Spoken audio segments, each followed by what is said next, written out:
Ready.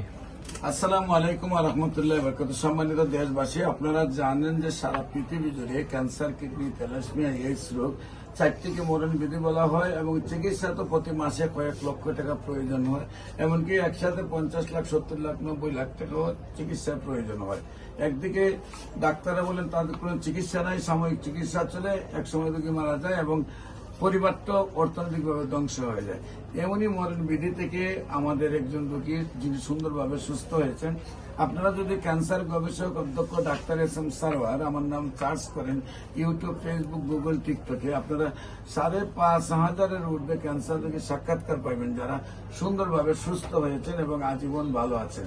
এমনই আরেকজন cancer রোগী মরণ বিধি থেকে আমাদের সামনে সুস্থ হয়ে সম্পূর্ণ রিপোর্টগুলো ভালো আসছে। আমরা একেবারে রিপোর্টগুলো ভালো আপনাদের সামনে আমরা তুলে ধরছি। ওনাকে, আপনার নাম? মমতা। আপনার স্বামীর নাম? আবু তাহের। আপনার আম্মুর নাম? অজুফা। আপনার আম্মুর নাম? আপনার আব্বুর নাম? আব্দুল হাকিম ব্যাপারী। আপনার সাথে উনি কে আছেন? আপনার আপন ভাই। আপনার নাম কি? জাহাঙ্গীর আলম। রোগী আপনার কি হয়? আপন বোন। আপনার নাম কি? জাহাঙ্গীর আলম। আপনার পিতার নাম? আব্দুল হাকিম ব্যাপারী। আপনার আম্মুর নাম? অজুফা খাতুন। আপনাদের গ্রামের নাম কি? বাজার চাঁদপুর। Post office? সৈয়দপুর। থানা? জেলা হলো চাঁদপুর। আপনার বোনের কি অসুস্থ হয়েছিলেন, কিভাবে কোথায় চিকিৎসা করেছেন এবং কিভাবে সুস্থ হয়েছেন একটু বলেন। বোনের প্রথমে আমরা এই গ্রাম অঞ্চলে আর কি চিকিৎসা নিছি, ওখানে তো ওষুধ খাইছে, ভালো হয় না। তারপর আমরা বড় ডাক্তারের কাছে শরণাপন্ন হইলাম, ইবনে সিনা হসপিটাল। ওখানে যাওয়ার পরে ইবনে সিনা হসপিটালে গেছেন? হ্যাঁ, ওখানে যাওয়ার পরে আমাদের পরীক্ষা নিরীক্ষা দেওয়া হয়েছে, তারপরে ক্যান্সারের পরীক্ষা দেওয়া হয়েছে, তারপরে ওখানে ক্যান্সার আক্রান্ত হয়েছে আর কি। যখন চিকিৎসায় ভালো হয় না তখন ইবনে সিনাতে গেছেন। ইবনে সিনাতে পরীক্ষা করে ধরা পড়ছে ক্যান্সার। ক্যান্সার ধরা পড়ার পরে আপনারা সেখানে চিকিৎসা করে কি সুস্থ হয়েছিলেন? না, ওখানে তো সুস্থ হই না। করে ওখান থেকে বলছিল আপনারা ইয়েতে যান, মহাখালী হসপিটাল যান, ওখানে আপনারা হয়তো কিছু টাকা পয়সা কম লাগবে, এখানে সরকারি হসপিটাল, ওখানে চিকিৎসা দেন। আমরা ওখানে যাই না, আর্থিকের সমস্যা ছিল। তারপর আমরা এই ইউটিউবের মাধ্যমে দেখলাম যে আপনাদের অ্যাড্রেস আমরা এখানে আসতে আমার। তো আপনার বোনের এখন কি অবস্থা?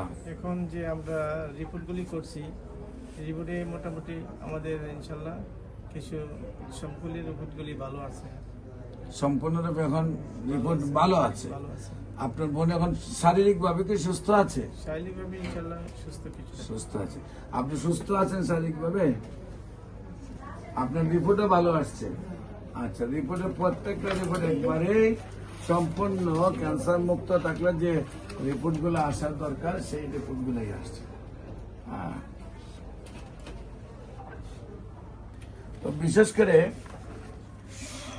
দেশবাসীর কাছে দোয়া চাবো, উনি ভালো হয়েছেন, আল্লাহ যেন আজীবন ওনাকে সুস্থ রাখেন। আপনারা দোয়া করবেন। আমাদের মধ্যে বিশিষ্ট রাজনীতিবিদ, বাংলাদেশ ইসলামী ফ্রন্টের মাননীয় কেন্দ্রীয় দপ্তর সম্পাদক এবং বাংলাদেশ ইসলামী ফ্রন্টের ঢাকা মহানগরের সম্মানিত সাধারণ সম্পাদক আমাদের জননেতা আব্দুল হাকিম সাহেব, যিনি ঢাকা আপনার থেকে বারবার এমপি নির্বাচন করেছেন ইসলামী ফ্রন্টের মোমবাতি প্রতীক নিয়ে।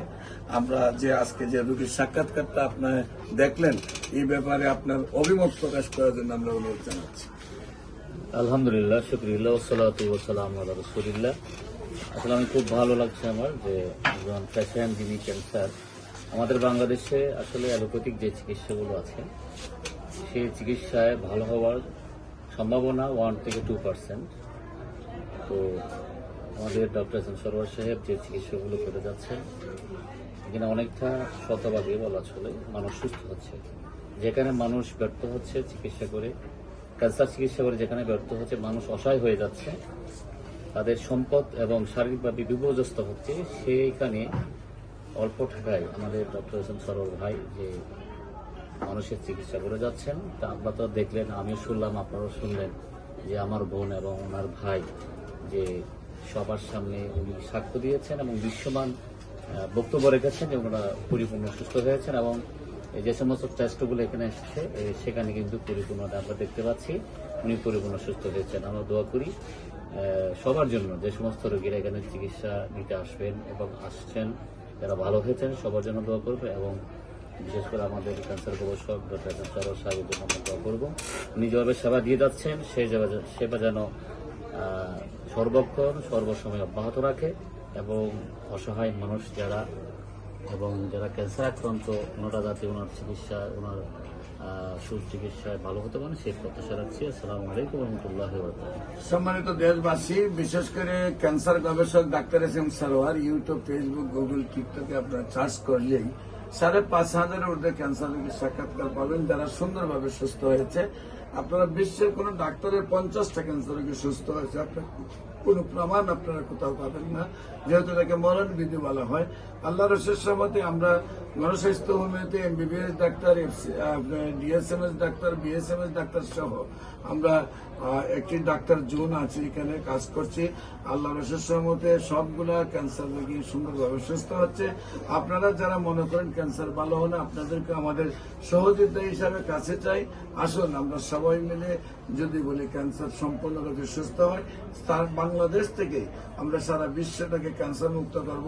যদি সারা বিশ্বে আমরা ক্যান্সারের চিকিৎসা ছড়িয়ে দিতে পারি বাংলাদেশ থেকে, তাহলে বাংলাদেশ চিকিৎসা জগতে বিশ্বের শ্রেষ্ঠ ধনী হিসাবে একটি রাষ্ট্র কায়েম হবে আমি বিশ্বাস করি। আপনারা যে কোনো প্রয়োজনে আমাদের স্ক্রিনে দেওয়া নম্বরে যোগাযোগ করবেন এবং আমি রোগী দেখি আপনার জাতীয় মসজিদ, ঢাকা জাতীয় মসজিদ বাইতুল মুকাদ্দামের মেইন গেটের বরাবর বাইতুল ভিউ লিফটের 11, বাইতুল মুকাদ্দামের উত্তর গেট, পুরানা পল্টন, ঢাকা। শনি রবি সোম সকাল 10টা থেকে বিকাল 5টা এবং হবিগঞ্জের রোগী দেখি মঙ্গল, বুধ, বৃহস্পতি, পপুলার জেনারেল হাসপাতাল। আপনাদের সবাইকে আমাদের অফিস ভিজিট করার আমন্ত্রণ জানিয়ে যে কোনো প্রয়োজনে স্ক্রিনে দেওয়া নম্বরে যোগাযোগ করার জন্য আহ্বান জানাচ্ছি। সবাইকে ধন্যবাদ। আসসালামু আলাইকুম রহমতুল্লাহ।